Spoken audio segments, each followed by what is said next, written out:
அனைவருக்கும் வணக்கம். இன்னைக்கு இந்த பதிவுல சித்திரா பௌர்ணமி நாவலை பற்றி பார்க்க போகிறோம். தேயாமதியோன் கலை நிறைவோடு எழவே கடல் அலைகள் ஆர்க்கத் தொடங்கி அமைதியான இரவின் மோன நிலையை குலைத்ததோடு வெண்மலற்றறையிலே தவழ்ந்து உருகுலைந்து திரும்பின. நெடுவானம் சித்திரா பௌர்ணமி நிலவின் ஆதிக்கத்தை தவிர வேறு எவ்வித ஆதிக்கமும் அற்று காணப்பட்டது. அங்கொன்றும் இங்கொன்றுமாக விண்மீன்கள் கண் சிமிட்டும் அந்நீல இரவில் தன்னந்தனியே கடற்கரையின் வெண்மணலில் நான் அமர்ந்திருந்தேன். என் நினைவுகள் நீண்டன. வரலாற்று காலத்திற்கு முன் இக்கடற்கரையும் இதையுடைய இந்த பராந்த நிலப்பரப்பும் நாக மன்னர்களின் ஆட்சியின் கீழ் இருந்திருக்கும். என் முன்னோர்களாகிய அத்தமிழ் மன்னர்களின் ஆட்சியில் மக்களது பண்பாடு பழக்க வழக்கங்கள் எவ்வாறு இருந்திருக்கும்? களிர் களிர் என்றிருந்தார் போல் சிலம்பொலி என்னை சூழத் தொடர்ந்தது. இதயத்தில் என்னை அறியாமல் ஒருவித பயம் உறைவது போன்ற பிரம்மை. சுற்றுமுற்றும் பார்த்தேன். அச்சிலம்பொலிக்குரியவர்களை காண முடியவில்லை. வானத்தை அண்ணாந்து பார்த்தேன். திங்களை சுற்றி பரிவட்டம் காணப்பட்டது. நேரம் நடுவிசைக்கு மேலாகிவிட்டது என்பதை என்னால் உணர முடிந்தது. இனந்தெரியாத பயம் என்னுள் கிளர்ந்தது. நள்ளிரவு, தனிமை, பரிவட்டம் இவையாவும் என்னுள் எதையோ எல்லாம் எழுப்பி பயத்தை உண்டாக்கின. மீண்டும் சிரிப்பு சத்தம் கேட்டது. எனக்கு வெகு நெருக்கமாக சிலம்பொலி மீண்டும் எழுந்தது. மின்னலனை எழுந்த நாள் சுற்றுமுற்றும் பார்த்தேன். என்னால் ஒன்றையும் காண முடியவில்லை. சிலம்பொலி நின்றுவிட்டது. கலகலவென சிரிப்பொலி எனக்கு இப்போது கேட்டது. என் உடல் விடவெடுத்தது. என்னை அறியாமல் என் வாய் யார் சிரிப்பது என கேட்டது. கடற்காற்றின் ஊர் என்ற இறைச்சலிடையே காற்றில் மிதப்பது போன்ற நிலத்தில் கால் பாவாமல் ஓர் இளம் மங்கை என் முன் நின்றாள். ஒளி போலவும் நிழல் போலவும் எனக்கு அவள் தெரிந்தாள். வெள்ளை வெளியேறென்ற ஆடை உடுத்து நின்ற அவளை நிலவின் ஒளிக்கதிர்கள் தழுவி நின்றன. அவளுக்குள்ளால் என்னால் கடலி மணலை எல்லாம் பார்க்க முடிவது போலவும் முடியாதது போலவும் இருந்தது. மோகினி பேய் என்பார்களே, அது இவளோ என்றும் தோன்றியது. என்ன வாயடைத்து போய் நிற்கிறாயே? மோகினிதான் பேசினாள். நான் பதில் பேசாதது கண்டு அவளே தொடர்ந்தாள். என்னை கண்டு பயப்படுகிறாயா? ஒரு பெண்ணை கண்டு நான் பயப்படுவதா? என்னுள் உணர்வு விழிக்கவே அவளை நிமிர்ந்து நோக்கினேன். அலைகளின் நெளிவு போல் அவள் கூந்தல் காற்றிலே தவழ்ந்தது. வானத்து நிலவு மண்ணில் உள்ள ஒரு நிலவுக்கு ஒளி கொடுப்பதை கண்டேன். யார் நீ என கேட்டேன். நான் யார் என்று கூறினால் பயப்பட மாட்டாயே என்றாள் அவள். நீ இப்படி கேட்டு இல்லாத பயத்தை என்னுள் எழுப்புகிறாய் என்றேன் நான். அப்படியா? நான் ஓர் ஆவி என்றால் அவள். எனக்குள் இதயம் படபடவென நடுங்கியது. மாப்பசானுக்கு முன் ஓர் ஆவி தோன்றி தன் கதையை கூறிற்றாம். இப்படி பல எழுத்தாளர்களுக்கு இந்த ஆவிகள் கதையை கூறியிருக்கின்றன. அதுபோல எனக்கும் இது ஏதாவது தன் கதையை அவிழ்க்கப் போகின்றதோ என்று நினைத்தேன் நான். ஆவி என்று தெரிகிறது, நீ யார் என்றேன். அம்மோகினி பேசாது சற்று நின்றாள். அவள் தயக்கம் எனக்கு ஏதோ போல் தோன்றவே, நீ எனக்கு ஏதாவது கதை கூறப் போகிறாயா என கேட்டேன். ஆம், கூறத்தான் போகிறேன் என்றாள் அவள். எனக்கு கூறுவதால் பயனொன்றும் இல்லை.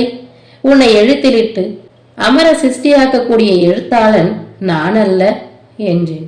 நீ ஒன்றும் எனக்கு அழியாத இடம் தேடி தர வேண்டாம். எனக்கு ஏற்கனவே ஒரு கலைஞர் அமரவிடம் பெற்று தந்து விட்டார் என்றாள் அவள்.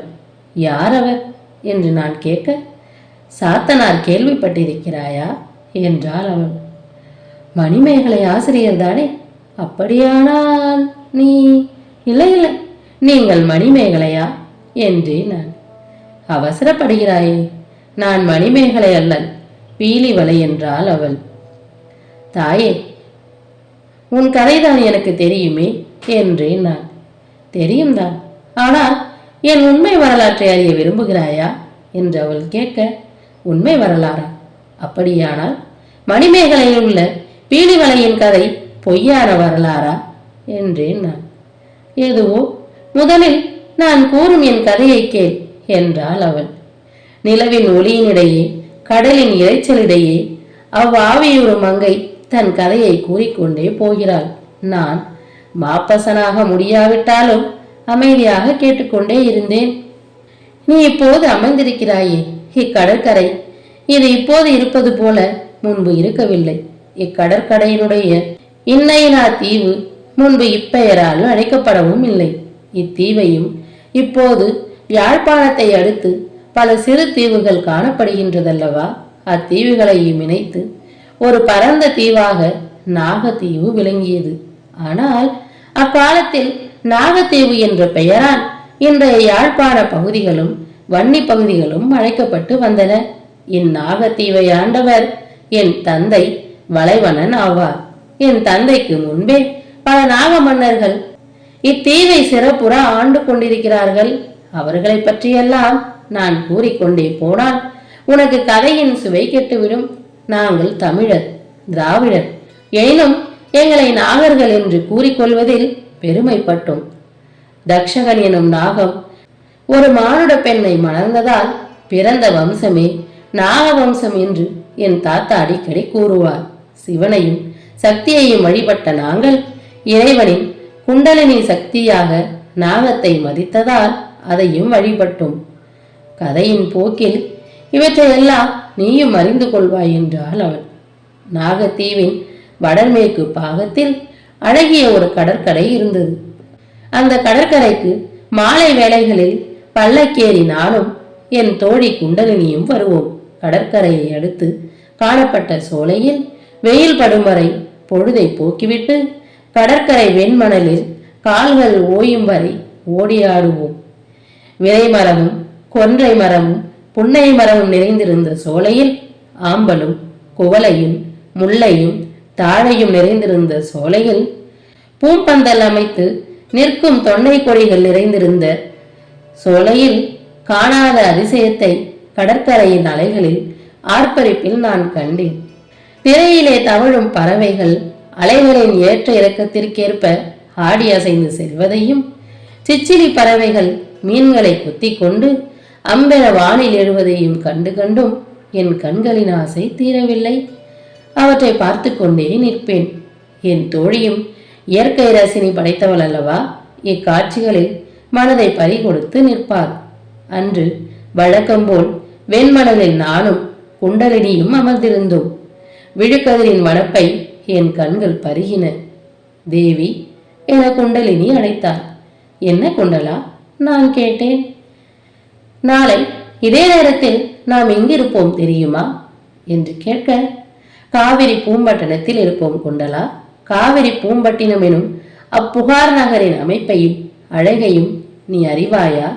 புகார் துறையிலே பெரும் பெரும் மரக்கலங்களும் நாவாய்களும் நங்கூரமிட்டு நிற்கும் வணிகர்கள் நிறைந்திருப்பார்கள். யவன சீனர்கள் போன்றோர் அங்குமிங்கும் அலைந்து கொண்டிருப்பார்கள். சுங்க சாவடியில் என்றும் கலகலப்பு ஆட்சி புரியும். மாநாய்க்கர்களிடமிருந்தும் மாசத்தவர்கள் சரக்குகளை கொள்முதல் செய்து கொண்டிருப்பார்கள். சக்கிரவாள கோட்டத்தில், சம்பாதிவனத்தில், கழிக்காரர் சோலையில் எல்லாம் அழகு கொஞ்சம் குண்டலா. என் தாத்தாவின் மாளிகை பட்டினப்பாக்கத்தில் அமர்ந்திருக்கிறது. பெருநிதி செல்வர்களில் முதன்மையானவர் என் தாத்தா. என் தாத்தா பெருமாளிகைக்கு சற்று தூரத்தில் கழிக்காரர் சோலை அமர்ந்திருக்கிறது. கழிக்காரர் சோலையா? ஓ, உன் தாயார் அடிக்கடி கூறுவாரே, அச்சோலையா என்றாள் குண்டலினி. ஆம் குண்டலா, என் தாயார் தாத்தாவோடு இருந்தபோது அடிக்கடி அச்சோலைக்கு செல்வாராம். அங்குதான் இந்திர விழாவிற்கு வந்திருந்த என் தந்தையை சந்தித்து என்று நான் தயங்குவதைக் கண்டு காதலித்து மனம் புரிந்து கொண்டார்களாம். இதை கூற ஏன் தயக்கம் என கூறிவிட்டு குண்டலினி சிரித்தாள்.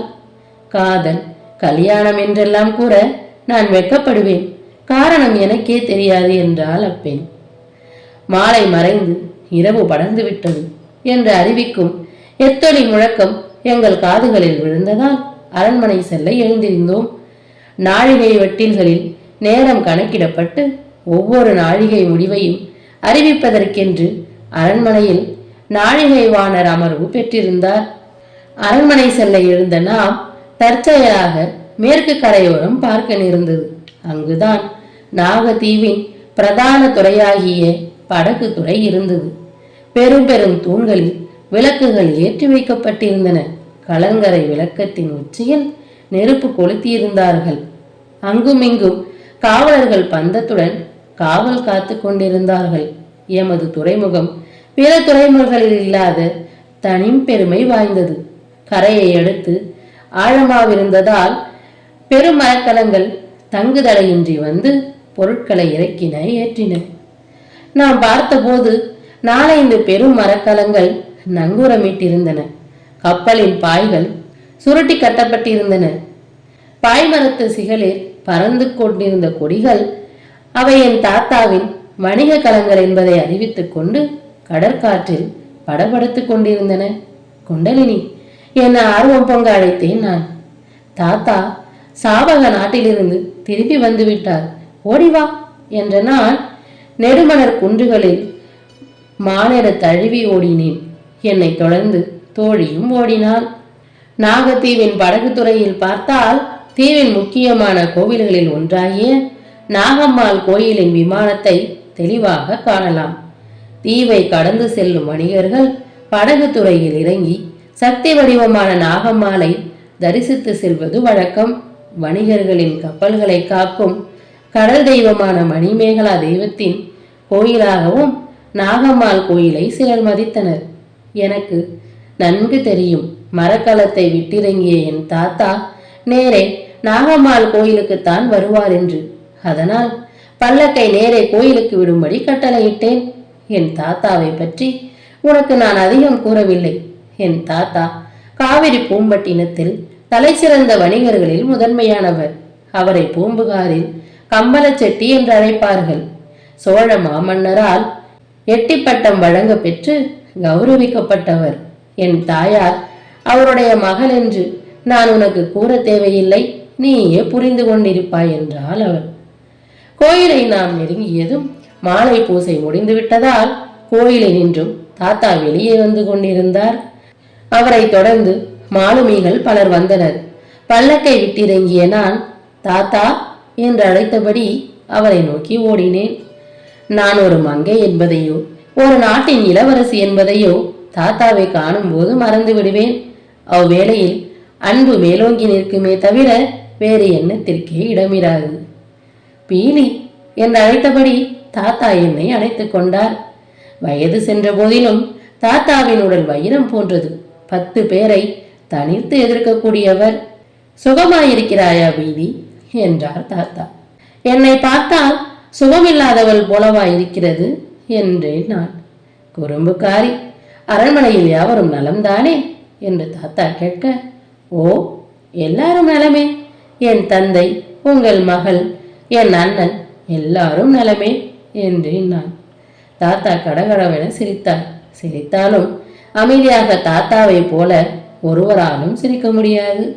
அடி பெண்ணே, உன் தாயார் நலம் என்றால் எனக்கு தெரியாதா? உங்கள் மகள் நலம் என்கிறாயே, என் மகள் உனக்கு தாய் அல்லவா என்றார் தாத்தா. என் தாய் என்றாலும் உமக்கு மகள் தானே தாத்தா என்றேன் நான். உன்னோடு பேசி இந்த கிழவனால் ஜெயிக்க முடியாது, வா அரண்மனைக்கு போய் பேசுவோம் என்றார் தாத்தா. நான் பல்லக்கில் ஏறிக்கொண்டேன். ஏறியவுடன் ஏதோ நினைவு வந்தவளாக திரையை விலக்கி தாத்தா என்று அழைத்தேன். தாத்தா பல்லக்குக்கு அருகே வந்தார். என்ன பீலி என்று கேட்க, நாளை நாங்கள் புகாருக்கு போகிறோம் என்பதை நீங்கள் மறக்கவில்லையே என்று நான் கேட்க, நல்ல நேரவில் நினைவுபடுத்தினாயம்மா. இப்போதே என் மாளிகைக்கு நாங்கள் நாளை வருவதாக செய்தி அனுப்பி விடுகிறேன் என்றார் தாத்தா. செய்தி ஏன் அனுப்ப வேண்டும் என்று நான் கேட்க, நாகநாட்டு இளவரசிக்கு தக்க வரவேற்பு இந்த கம்பள செட்டி அளிக்க வேண்டாமா என்றார் தாத்தா. நான் திரைச்சீலையை பொய்கோபத்துடன் இழுத்து மூடினேன். தாத்தா கடகடவென சிரித்துக் கொண்டது எனக்கு கேட்டது. காவிரி பூம்பட்டின துறையில் மரக்கலத்தினின்றும் நான் இறங்கியவுடன் எம்மை அழைத்து செல்ல தாத்தாவின் மாளிகையில் இருந்து வந்த ரதம் காத்திருந்தது. பூம்புகாரின் எழிலை ரசித்தபடி நானும் குண்டலினியும் தாத்தாவும் தேரில் ஏறி மாளிகை சென்றோம். பட்டினப்பாக்கத்தில் தாத்தாவின் பெரு மாளிகை இருந்தது. பட்டினப்பாக்கத்தில் வாழையராவி எழுந்திருந்த பெரும் பெரும் மாளிகைகளை கண்ட குண்டலினி, தேவி, உலகத்தின் செல்வமெல்லாம் இங்குதான் உண்டோ என்று வியந்தாள். உலகத்தின் செல்வமெல்லாம் ஒன்றாக தாத்தாவின் பெரும் மாளிகையில் இருக்கிறது என்று நான் கூறவில்லை. அவளே பின்பு உணர்ந்து கொண்டால், தாத்தாவின் மாளிகை சிற்ப ஓவிய களஞ்சியம் மட்டுமல்ல, ஒரு செல்வ களஞ்சியமும் ஆகும். மாளிகையில் எனக்கு கிடைத்த வரவேற்பை கண்டு நானே அசந்து போனேன். ஒரு தாத்தாவின் மாளிகைக்கு பேத்தி வந்தால் இப்படியா வரவேற்பு கொடுப்பது? ஒருபோதும் வராதவள் வந்தது போல என தாத்தா சிரித்தார். பீலி, இது உன் மாளிகை. இங்கு உன் என்னப்படியாவும் நடக்கும். இந்த மாளிகை, இங்கு நிறைந்து கிடக்கும் செல்வம் எல்லாவற்றையும் உனக்குத்தான் தரப்போகிறேன். இம்மாளிகையில் உனக்கு தேவையான எதையும் யார் உத்தரவின்றியும் நீ எடுத்துக்கொள்ளலாம். ஏனெனில் உத்தரவிட வேண்டியவள் நீதானே என்றார் தாத்தா. என் மீது தாத்தாவிற்குள்ள அன்பை நான் அறிவேன். எனக்காக அவர் எதையும் செய்வார். தாத்தா என்றழைத்த நான் அவரின் கைகளை பற்றினேன். எனக்கு தேவையான எதையும் எடுக்கலாம் அல்லவா என்று நான் கேட்க, தாத்தா தலையசைத்தார். தாத்தா, எனக்கு தேவையானது நீங்கள் தாத்தா, உங்கள் அன்பு தாத்தா. உங்கள் அன்பு முழுவதும் எனக்கு சொந்தமாக இருக்க வேண்டும் என்று ஆசைப்படுகிறேன் நான் என்றாய் நான். தாத்தாவால் எதுவும் பேச முடியவில்லை. அவர் கண்கள் கலங்கியதோடு வார்த்தைகளும் தடுமாறின. பீலி, இந்த கிழவன் மேல் உனக்கு இவ்வளவு பாசமா என்று அவரால் வேறொன்றும் பேச முடியவில்லை. காவிரி பூம்பட்டினத்தில் காலடி வைத்த போதே என் வாழ்வில் மறு ஏடு புரண்டதை நான் அறியவில்லை. கழிக்காணர் சோலையில் காலடி வைத்த போது அது ஊர்ஜிதமாயிற்று. தாத்தாவின் மாளிகையிலிருந்து சற்று தூரத்தில் கழிக்காணர் சோலை அமர்ந்திருந்தது. அரச குடும்பத்தவர்களும் பெருநிதி செல்வர்களும் மாலையில் உலாவும் சோலையாக கழிக்காணர் சோலை விளங்கிற்று. அச்சோலைக்கு நானும் என் தோழி மாலை வேளைகளில் செல்வோம். அசோகம், செண்பகம், லவம், நாவல், தெங்கு, மகிழம், செருத்தி போன்ற மரங்களும், மல்லிகை, முல்லை போன்ற மலர் செடிகளும் நிறைந்த அப்பொழிலில் நான் மனதை பறிகொடுத்ததில் வியப்பில்லை. அக்கழிக்காணர் சோலையின் பொய்கைகள் தாமரை, குவளை, அல்லி, காந்தல் முதலிய மலர்களோடு மென்காற்றில் சிற்றலை வீசிக்கொண்டிருப்பது கண்களுக்கு குளிர்ச்சியாக இருந்தன. மலர் மண்டபங்கள் சிற்ப வேலைப்பாடுகளோடு அமைந்திருந்தன. கண்களுக்கு குளிர்ச்சியாக மலர்களும், காதுக்கு இனிமையாக குயில், நாகனவாய் போன்ற புட்களின் கானமும் என்னை வசமிழக்க செய்தன. நான் புகாருக்கு வந்து ஒரு வாரம் கடுகி மறைந்தது. இவ்வாறு ஒரு வாரத்தில் மாலை வேளைகள் கழிக்காணர் சோலையிலே கழிந்தன. அன்று தோழிக்கு உடல்நலம் சரியில்லாததால் நான் மட்டும் தனியாக சோலைக்கு வந்தேன். தோழி கூட வரவில்லை. ஆனால் விதி கூட வந்தது. பார்த்த காட்சிகளை பார்த்து ரசித்தபடி சோலையை சுற்றி வந்த நான் மலர் மண்டபத்தின் தூணில் ஒன்றில் சாய்ந்து தன்னை மறந்து இயற்கையின் எழிற்கோள தழவலில் வசப்பட்டு அழகிய ஒரு வாலிபர் அமர்ந்திருப்பதை கண்டேன். களிர் களிர் என ஒலித்த சிலம்புகள் செயலற்று நின்றன. வைத்த கண் வாங்காது அவரையே பார்த்தேன். பரந்த மார்பும் எடுப்பான தோள்களும் வாலிப்பாக உருண்டு திரண்ட கைகளும் அவரை ஒரு வீரன் என பறைசாற்றி கொண்டிருந்தன. சாய்கதிரின் தாக்கம் அவர் முகத்தில் பட்டு தெரித்தது. அந்த முகத்தை எங்கேயோ பார்த்தது போன்ற நினைப்பு. தன்னை நான் பார்த்து கொண்டு நிற்பதை அவர் கண்டு கொண்டார். மெதுவாக மண்டபத்தை விட்டு இறங்கியவர் என்னை நிமிர்ந்து நோக்கினார். நீயா என அவர் உதடுகள் முனையின. நிமிர்ந்து நோக்கினேன். நெற்றியில் உள்ள அந்த தழும்பு எனக்கு அவர் யார் என்பதை காட்டிவிட்டது. என்னை அறியாமல் என் உதடுகள் நீங்களா என்று உச்சரித்த போதிலும் அவரை நாகதீவில் சந்தித்த நாளையும் சந்தித்த நேர சம்பவத்தையும் எண்ணிக்கொண்டேன். இளவேனிற் காலத்து பௌர்ணமி நாளில் முழுமதி வானத்தில் எழுந்தவுடன் நாக மக்களின் உள்ளமெல்லாம் குதூகலத்தால் பொங்கி வழியும். ஏனெனில் அன்றிரவு மணிக்காப்பு விழா ஆரம்பமாகும். நாகர்கள் தொன்று தொட்டே மணிக்காப்பு விழா எனும் விழாவை கொண்டாடி வந்தார்கள். மணிக்காப்புகளை அவ்விழாவின் போது முதிய பெண்கள் இளங்கன்னிகளுக்கு அணிவிப்பார்கள். அக்காப்புகளை அணிந்திருந்தால் நாகன் தீண்டாது என்று முழு மனதோடு நம்பினர்.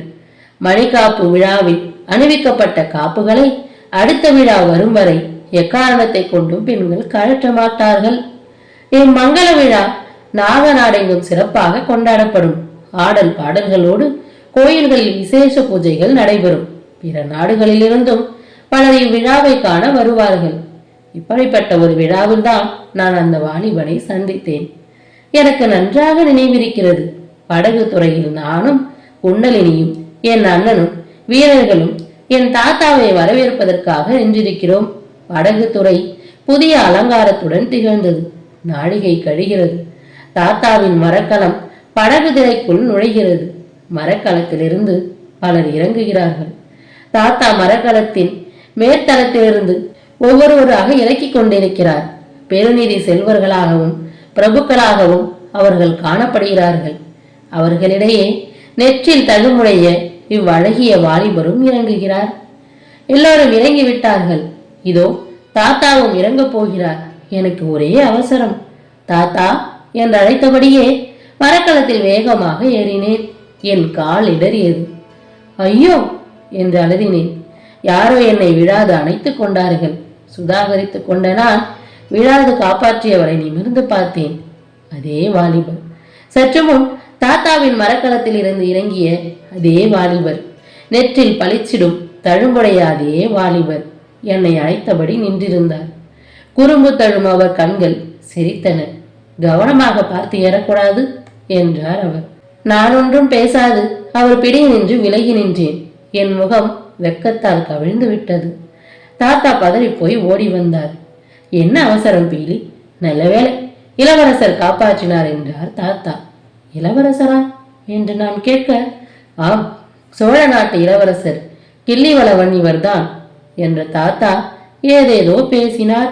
எனக்கு ஒன்றுமே நினைவில்லை. இளவரசர் கிள்ளிவளவன் என்ற பெயர்தான் நினைவில் நர்த்தனமிட்டது. அவர் அனைத்த இடமெல்லாம் ஏதோ இன்ப வேதனையை தந்தது. 2 வருடங்கள் அதன் பின் ஓடிவிட்டன. முதலில் அவரை மறக்க முடியாது தவித்த நான் கால ஓட்டத்தில் அவரை மறந்தே விட்டேன். அதே அவரை இன்று கடற்காடி சோலையில் திரும்பவும் சந்தித்தேன். அவர் என்னை மறக்கவில்லை என்பதை நீயா என்று கேட்ட கேள்வியிலிருந்து எனக்கு தெரிந்தது. ஆடைகள் விதவிதமாக உடுத்து அணிகள் வகை வகையாக அணிவதில் பொதுவாக பெண்களுக்கு வெகு விருப்பம். செல்வமும் வசதியும் படைத்த நான் அதற்கு விலக்காக இல்லாததில் வியப்பில்லை. என் கூந்தல் மிக நீளமானதோடு அதிக கருமையும் ஆனது. கூந்தலில் மணநெய்யிட்டு அகிர்புகையில் உலர்த்தி நறுனை பூசி பனிச்சையாக கட்டியிருந்தேன். பாதங்களுக்கு செம்பழுப்பு குழம்பல் செவ்வண்ணம் தேய தீட்டியிருந்தேன். கால்களில் சிறு விரல்களுக்கு பீலி மாட்டியிருந்தேன். மணிச்சிலம்புகள் கால்களில் கொஞ்சின. வலம்புரி பல வளையல்கள் கரங்களில் சலசலத்தன. முழங்கைகளுக்கு மேல் முத்துத்தோல் வளைகள் மின்னின. அறையிலே உயர்ந்த வண்ணப்பட்டு அணிந்திருந்தேன். கச்சையுடுத்த மார்பினை நீல நிற மல்லல் துணியால் போர்த்தியிருந்தேன். அவர் என்னை ஏற இறங்க பார்த்தார். நான் திகைப்பில் இருந்து விலகவில்லை. இளவரசி, என்ன மௌனமாகிவிட்டாய்? உன்னை நான் இங்கு எதிர்பார்க்கவில்லை என்றார் அவர். நான் பேசாது நின்றேன். என்னை நீ மறந்தாலும் உன்னை நான் மறக்கவில்லை. உன் தாத்தா மாளிகைக்கா வந்தாய் என்றார் அவர். இனியும் பேசாது இருப்பதால் அழகல்ல என்பதால் ஆம் என தலையாட்டினேன். இப்படி அமரலாமே என்று மலர் மண்டபத்தை சுட்டிக்காட்டினார். நான் அமர்ந்தேன். என் பெற்றோர் பற்றியெல்லாம் நலம் விசாரித்து மணிக்காப்பு விழாவில் மரக்கலத்திலிருந்து விழவிருந்த என்னை காப்பாற்றியதை பற்றியெல்லாம் நினைவுபடுத்தினார். நானும் அவரை பற்றியெல்லாம் விசாரித்து தெரிந்து கொண்டேன். நாழிகை கழிந்ததே தெரியவில்லை. மங்கர் பொழுது நான் எழுந்திருந்தேன். இளவரசி என அழைத்தார். என் பெயர் பீலிவலை என்றேன். பீலிவலை, அதோ பார், அப்பொய்கையில் மலர்ந்திருப்பது என்ன மலர் என்று கேட்கவே நான் அவரை விழித்து பார்த்து தாமரை என்றேன். அதோ அந்த மரம் என்று இளவரசர் கேட்க மா என்றேன் நான். உனக்கு பக்கத்தில் இருப்பது என்று அவர் கேட்க அசோகம் என்று நான் சொல்ல அசோகத்தில் படர்ந்திருப்பது என்றார் அவர். முல்லை என்றே நான். அது என்று அவர் இழுக்க நீலம் என்றேன் நான். உங்களுக்கு என்னை பிடித்து விட்டது என்பது போல் அவரை பார்த்தேன். அவர் மிகவும் துணிச்சற்காரர். மெதுவாக என் அருகே வந்து என் கரங்களை பற்றினார். நான் தடுக்கவில்லை. புரியவில்லையா பீலிவலை? தாமரை, மா, அசோகம், முல்லை, நீலம் இவை காமனின் மலர்பானம் என்றார் அவர். நான் அவரை நிமிர்ந்து பார்த்தேன்.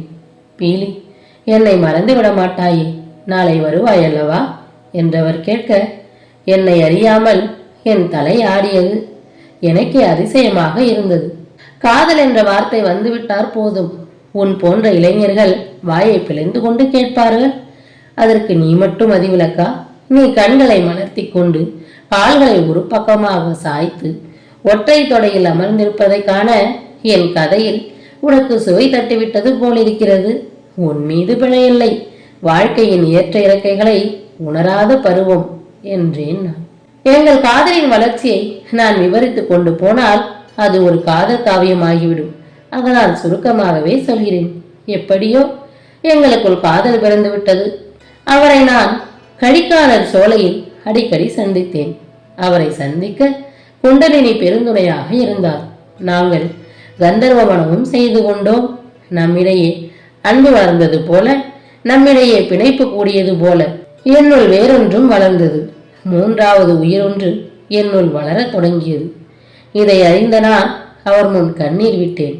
பீலி, உன்னை மணந்து இச்சோழ நாட்டின் ராணியாக்குவேன், கலங்காதே என்று என்னை அவர் தேற்றினார். என்னால் என் பெற்றோர், தாத்தா, சுற்றம் யாவரும் தலைகுனிய நேரிடுமே என்ற பயம் என்னை பிடித்து கொண்டது. எனக்கு பயமாயிருக்கிறது பிரபு, விரைவில் என்னை மணந்து கொள்ளுங்கள் என்று நான் கெஞ்சினேன். சாதாரண பெண்ணாக இருந்திருந்தால் ஒருவேளை நான் அஞ்சி இருக்க மாட்டேன். நான் ஒரு நாட்டின் இளவரசி அல்லவா? ஒரு திங்கள் கருகி கழிந்தது. என் தந்தை விரைவில் என்னை அனுப்பி வைக்கும்படி ஓலை அனுப்பியிருந்தார். என் தாய் என்னை காண துடிப்பதாகவும் எழுதியிருந்தார். நாளை புறப்படு பீலி என்று தாத்தா கூறிய போது எனக்கு இதயமே நின்றுவிடும் போல் இருந்தது. அன்று அவரை காவில் சந்தித்தேன். கண்கலங்கிய என்னை அவர் அரவணைத்து தேற்றினார். போய் வா பீலி, இன்னும் ஒரு திங்கள் நிச்சயமாக உன்னை நான் மனம் பேசி முடிப்பேன். விரைவில் சோழ நாட்டு தூதுவர்கள் உன்னை பெண் கேட்டு மணிப்பல்லவம் வருவார்கள் என்று சத்தியம் செய்தார். சேட் சென்னி நலங்கிள்ளியின் மகன் ஒருபோதும் உன்னை ஏமாற்ற மாட்டான். கரிகார் பெருவளத்தானின் பேரன் உன்னை என்றும் ஏமாற்ற மாட்டான் என்றார் இளவரசர். பிரபு, நீங்கள் ஒரு திங்களுக்குள் வந்து என்னை மணக்காவிடில் என்னை உயிருடன் காணவே மாட்டீர்கள் என்ற என் வாயை பொத்தினார். என் காதில் குனிந்து, வீரி, என்னை நம்பவில்லையா என்றார். நம்புகிறேன் பிரபு, அந்த நம்பிக்கை தரும் உணர்வால் தான் நான் பேசுகிறேன் என்றேன். நாகதீவிற்கு வந்த எனக்கு அரண்மனை பேரிடி ஒன்று காத்திருந்தது. என்ன தெரியுமா? நாகர்களில் எயினர், ஒளியர், அருவாளர், பரதவர், மறவர் என பல வகுப்பினர் இருந்தார்கள். நாங்கள் மரக்குடியை சார்ந்தவர்கள். என் தந்தை நாகத்தீவை பேரரசனாக ஆண்டபோது சமந்தகூடத்தையும் அடுத்த பகுதிகளையும் அருவாளர் வகுப்பை சார்ந்த ஏரிலங்குருவன் எனும் சிற்றரசன் ஆண்டான். அவன் எங்கள் விருந்தினனாக நாகதீவிற்கு வந்திருந்தான். நான் காவிரி பூம்பட்டினத்திலிருந்து அரண்மனைக்கு தாத்தாவோடு வந்தபோது ஏரிலங்குருவனோடு என் தந்தையும் தாயும் அமர்ந்து உரையாடி கொண்டிருந்தார்கள். என்ன பீலி, ஒரு திங்களில் பெரிதும் ஆள் மாறிவிட்டாயே என என் தாய் கேட்டபோது எனக்கு திக்கென்று இருந்தது. மகளே, இவர்தான் சமந்தகூடத்து மன்னர் ஏரிலங்குருவர். என் தந்தை எனக்கு அவனை அறிமுகப்படுத்தி வைத்தார். என்னை அவன் பார்த்த பார்வை ஏதோ போலிருந்தது. அன்று மாலை என் பெற்றோரும் தாத்தாவும் என்னிடம் வந்தனர். பீலி, உனக்கு வயதாகிவிட்டதம்மா. நான் கண்மூடுவதற்குள் உனக்கு நல்ல இடத்தில் மனம் செய்து வைக்க விரும்புகிறேன் அம்மா என்றார் தந்தை. பீலி, எனக்கு ஒரு ஊட்டனை பெற்றுக்கொடு என்றார் தாத்தா. நான் மௌனமாக இருந்தேன். என் மௌனத்தை தங்களுக்கு சாதகமாக அவர்கள் எண்ணிக்கொண்டிருந்தார்கள். சமந்தகூட மன்னனை உனக்கு பிடித்திருக்கிறதா நீலி என்றவர்கள் கேட்க, சமந்தகூட மன்னன் விருந்தினனாக வரவில்லை, என்னை பெண் கேட்டு வந்திருக்கிறான் என்பதை நான் உணர்ந்த போது என் இதயமே வெடித்துவிடும் போலிருந்தது. மூவரையும் நிமிர்ந்து பார்த்தேன். என்னை அறியாமல் என் கண்கள் மாலை மாலையாக நீரை சொரிந்தன. மூவரும் பதறி போனார்கள். அரண்மனையில் ஒருவித குறையும் தெரியாமல் வளர்ந்தவள் நான். அழுததே இல்லை. என் அழுகை மூவரையும் பதற வைத்தது. பீல், இது என்ன என்றபடி என் தாய் என்னை அணைத்துக் கொண்டாள். தாயின் அணைப்பிலிருந்து விடுபட்ட நான் என் பள்ளி அறைக்கு ஓடிச் சென்று மஞ்சத்தில் வீழ்ந்து விம்மி விம்மி அழுதேன். நான் அவரை சந்திக்கும் முன் துன்பம் என்பதையே கண்டதில்லை. நான் திரும்பிய பக்கமெல்லாம் அன்பே எனக்காக காத்திருந்தது. என் மீது தன் உயிரையை வைத்திருந்த தந்தை, கண்ணிமை போல் என்னை காக்கும் தாய், என்னை எறும்பு கடித்தாலும் பதறி போகும் என் தாத்தா, என் மீது தன் அன்பையெல்லாம் சொரியும் என் சகோதரன், இவர்களெல்லாம் எமக்கு துன்பம் என்பதை என்னவென்று அறிய விடவில்லை. அன்பின் பிடிக்குள் நான் வளர்ந்தேன். நான் பருவமங்கையான போது இன்னும் ஒருவர் அதே அன்பைத்தான் என் மீது வைத்தார். அந்த அன்பு வாழ்வில் நான் காணாத இன்பத்தையும் வாழ்வில் நான் அனுபவிக்காத துன்பத்தையும் தந்தது. என் தாய் என் கூந்தலை வருடிவிட்டாள்.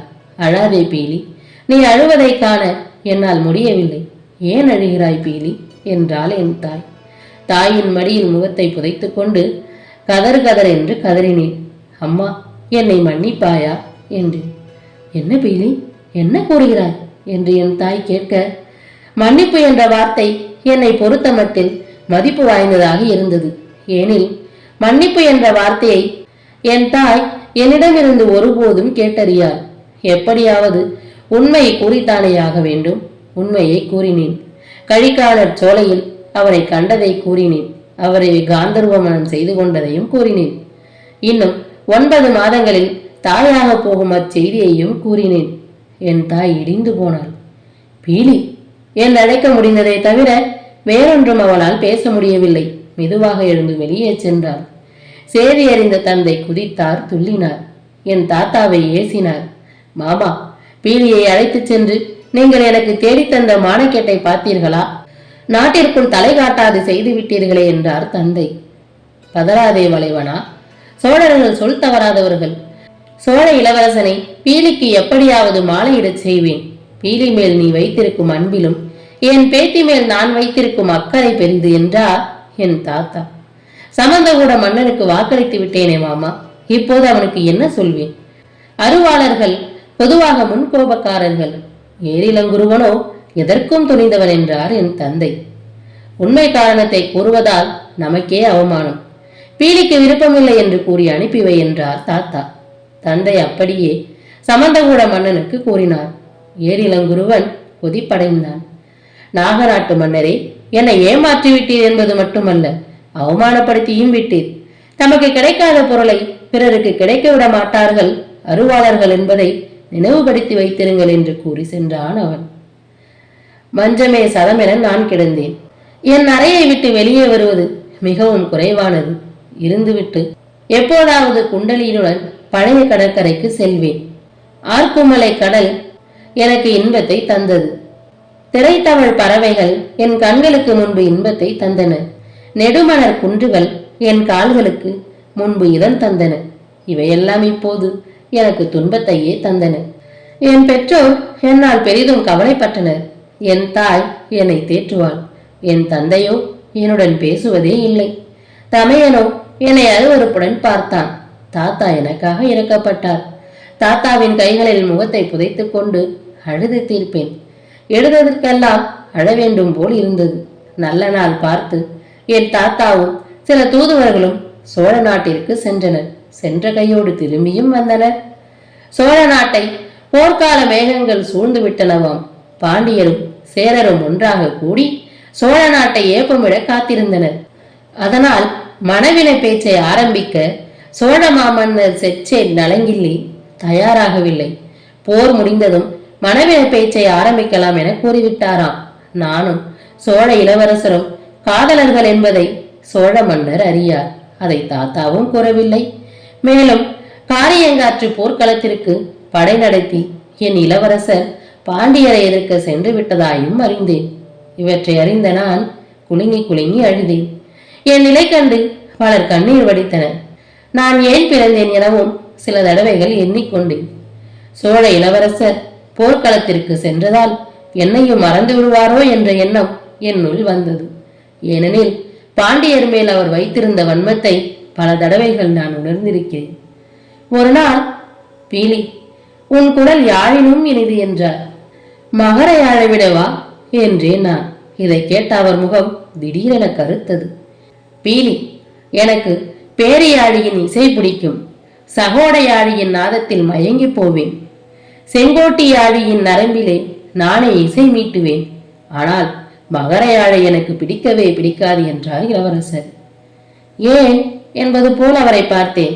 அவர் தொடர்வார். மகரம் பாண்டியரின் சின்னம்.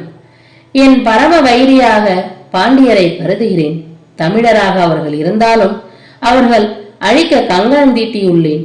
பீலி, உனக்கு தெரியுமா, என் சிறிய தந்தை நெடுங்கிள்ளியை போர்க்களத்தில் வஞ்சமாக கொன்றவர்கள் இந்த மகர கொடியோர் என்றார் இளவரசர்.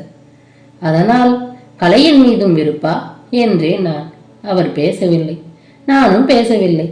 என் விரலில் மகரவாய் மோதிரம் ஒன்று அணிந்திருந்தேன். அவருக்காக அதையும் கழற்றி எறிந்தேன். இத்தகைய வந்திரம் கொண்டுள்ள அவர் பாண்டியரை முறியடிப்பதில்தான் கருத்தாக இருப்பார். என்னை மறந்து போயிருப்பார். ஒரு திங்கள் வந்து மடமுடிப்பதாக கூறினாரே என்று எண்ணினேன் நான். இரவில் நான் தூங்கவில்லை. அப்படி தூங்கினாலும் பல துர்க்கனவுகள் கண்டு துடித்து பதைத்து எழும்புவேன். அவர் களத்தில் போராடுவது போலவும், குதிரைகளை நின்றும் கீழே வீழுவது போலவும், மார்பிலே வேல் பாய்ந்து துடிப்பது போலவும் கனவுகள் கண்டேன். என் தாத்தா பல தடவைகள் சோழ நாடு சென்று வந்தார். போர் முடிந்ததா? இல்லை. ஒரு திங்கள் கழிந்தது. ஒரு திங்களுக்குள் வந்து என்னை மணக்காவிடில் என்னை உயிரோடு காண மாட்டீர்கள் என்று நான் கடற்கார் சோழையில் கூறி வந்ததை எண்ணினேன். சொன்ன சொல்லை செயலாக்கவும் முயன்றேன். ஊராரின் அலறல் மொழி கேட்டும் நான் ஏன் உயிர் வாழ வேண்டும்? கோமுகி பொய்கையில் வீழ்ந்து தற்கொலை செய்து கொள்ளலாமா எனவும் எண்ணினேன். ஒரு நாள் வேதனை தாளமட்டாது விஷமருந்த முயன்ற போது அதை எப்படியோ அறிந்த குண்டலினி சமயத்தில் வந்து தடுத்தார். என்னை சாகவிடு குண்டலா, வேதனையால் நான் அணு அணுவாக சாவதிலும் ஒரே அடியாக என்னை சாகவிடு தோழி என்றேன் நான். தேவி, என்ன காரியம் செய்ய துணிந்தீர்கள்? அவர் சொல் தவறாதவர். போர்க்களத்திற்கு அவர் செல்லாதிருந்தால் நிச்சயம் இங்கு வந்திருப்பார். போர் முடியும் வரை காத்திருங்கள் என்று அவள் கெஞ்சினாள். எனக்கும் ஒரு நப்பாசை. போர் முடித்ததும் அவர் என்னை தேடி வந்தார் என்று எண்ணினேன் நான். இளவேனிலை தொடர்ந்து முதுவேனில் கார், கூந்தல், முன்பனி, பின்பனி எனும் பருவங்கள் மறைந்தன. இளவேனில் மறுபடியும் புத்திலமையுடன் மலர்ந்தது. என் வாழ்வு மலரவில்லை. கைகளிலே ஒரு அழகு மதலை தவழ்ந்தான். கண்ணே, உன் தந்தைக்காக காத்திருக்கிறேன். நீ உலகின் அழகெல்லாம் இணைத்து பிறந்திருக்கிறாயே என வாய்விட்டு கூறி ஏங்குவேன். பாண்டியர்கள் முறியடிக்கப்பட்டார்கள் என்ற செய்தி என் காதுகளில் தேவாமிர்தமாக பாய்ந்தது. காத்திருந்ததற்கு பலன் கிடைக்கப் போகிறது. அவர் என்னை இனி தேடி வருவார் என மகிழ்ந்தேன். ஆனால் இவ்வளவு நேரமும் தன் கதையை கூறி வந்த அந்த ஆவி மங்கை கூறிய கதையை நிறுத்திவிட்டு அழத் தொடங்கினாள். அவளின் குரலில் பிரிவின் சோகம் எல்லாம் ஒலித்தது. எனக்கு என்ன செய்வதென்றே தெரியவில்லை. வானத்தை அண்ணாந்து பார்த்தேன். வெள்ளிகளின் கண் சிமிட்டல்களுக்கிடையே மதியோன் அடிவானத்தில் சாய்ந்திருந்தேன். தன் கதிர்கள் அவள் கண்களில் விழுந்ததால் கண்ணீர் முத்தென ஒளிர்ந்தது. அம்மங்கை அழுவதை நிறுத்தவில்லை. தாயே, நீ அழுவதை காண என் கண்கள் கலங்குகின்றன. போர் முடிந்த பின் சோழ இளவரசர் கிள்ளிவளவன் உன்னை நாடி வரவில்லையா என்று நான் கேட்டேன். அவர் என்னை நிமிர்ந்து பார்த்துவிட்டு கண்களை துடைத்து கொண்டார். அவள் வரவில்லை. காத்திருந்து காத்திருந்து நான் ஏமாந்தேன். அது மட்டுமல்ல, அவர் வேறொரு பெண்ணை மணந்து கொண்டதாகவும் கேள்விப்பட்டேன். இதை கேள்விப்பட்ட என் தாத்தா கொதித்தெழுந்தார். என் தந்தை படை திரட்டினார். நான் அவர்களை சாந்தப்படுத்தினேன். ஆனால் என்னை என்னால் சாந்தப்படுத்தவே முடியவில்லை. கிள்ளிவளவன் ஒரு துரோகி என்று நான் கூற அந்த பெண் என்னை விழித்து பார்த்தாள். கண்களில் கோபத்தின் சாயல் படர்ந்தது.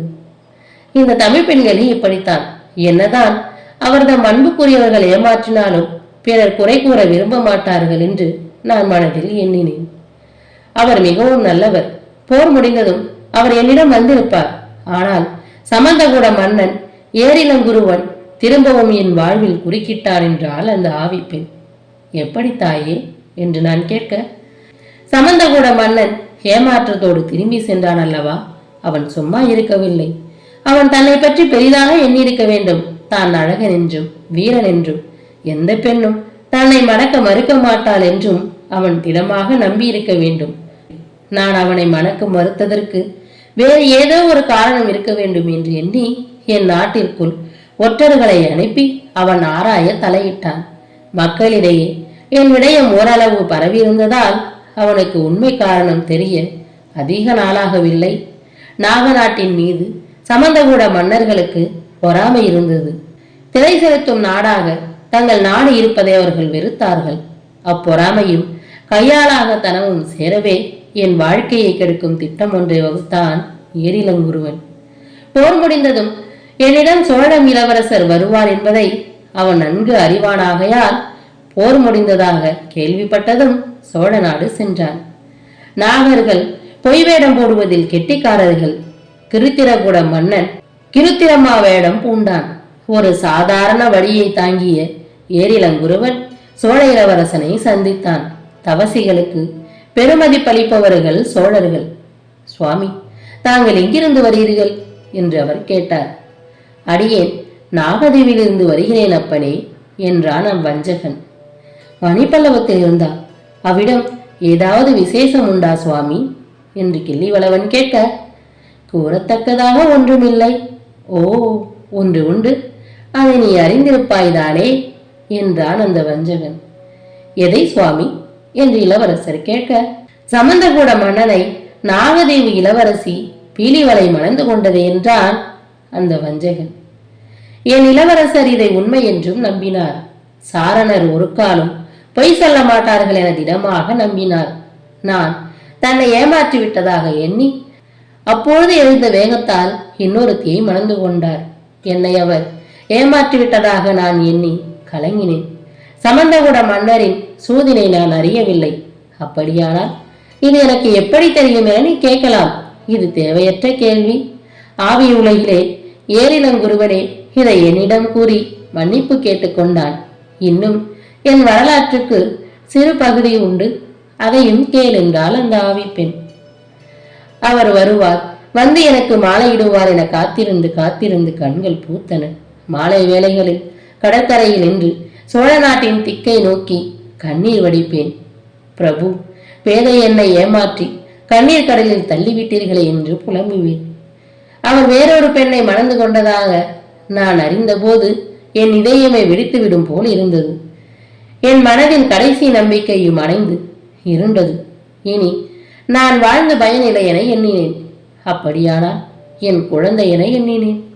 அது அவர் குழந்தை. எப்படியும் அவரிடம் குழந்தையை சேர்த்துவிட்டு நான் அழிய தயாராகினேன். குழந்தை எப்படி அவரிடம் சேர்ப்பது என்று எண்ணிய போது என் தாத்தாவின் நினைவு வந்தது. தாத்தாவை அழைத்தேன். தாத்தா, சிறு குழந்தை போல விம்மி விம்மி அழுதார். அழாதீர்கள் தாத்தா என நான் தேற்ற முயன்றேன். ஆனால் என்னால் முடியவில்லை. பீலி என்று தாத்தா கூற என் இதயம் விழித்தது. தாத்தா, ஒருவருக்கு வாழ்க்கைப்பட்டு உங்களை என்னோடு கூட வைத்து எல்லா பணிமுறைகளையும் உங்களுக்கு நானே செய்ய வேண்டும் என்று கனவு கண்டேன் தாத்தா என சொல்லி நான் விம்மினேன். பீலி, உன் விதி இப்படியாக வேண்டும் என தாத்தா புலம்பினார். வருந்தாதீர்கள் தாத்தா, நான் சந்தோஷமாகத்தான் இருக்கிறேன். ஆனா எனக்கு ஒரே ஒரு குறை என்றால் அந்த ஆவி. என்ன பீலி என்று தாத்தா கேட்க, என் குழந்தையை அவரிடம் சேர்ப்பிக்க வேண்டும் என்றேன் நான். யார்? அந்த துரோகியிடம் என்று தாத்தா கேட்க, அவரை திட்டாதீர்கள் தாத்தா. என்னை வெறுத்தாலும் என் கரம் பற்றியவர். உங்கள் அன்பெல்லாம் எனக்கு கொடுத்திதான் என்று சொன்னீர்களே, அந்த அன்பின் மீது ஆணையிட்டு கேட்கிறேன். என் செல்வனை அவரிடம் சேர்ப்பித்து விடுங்கள் தாத்தா என்றாள் பீலி. சேர்ப்பிக்கிறேன் பீலி, நீயும் கூடவே வா, உன்னையும் அவரிடம் சேர்ப்பிக்கிறேன் என்றார் தாத்தா. நான் துடித்தெழுந்தேன். நாகதேவு இளவரசி அவ்வளவு தூரம் மானங்கெட்டவள் அல்ல.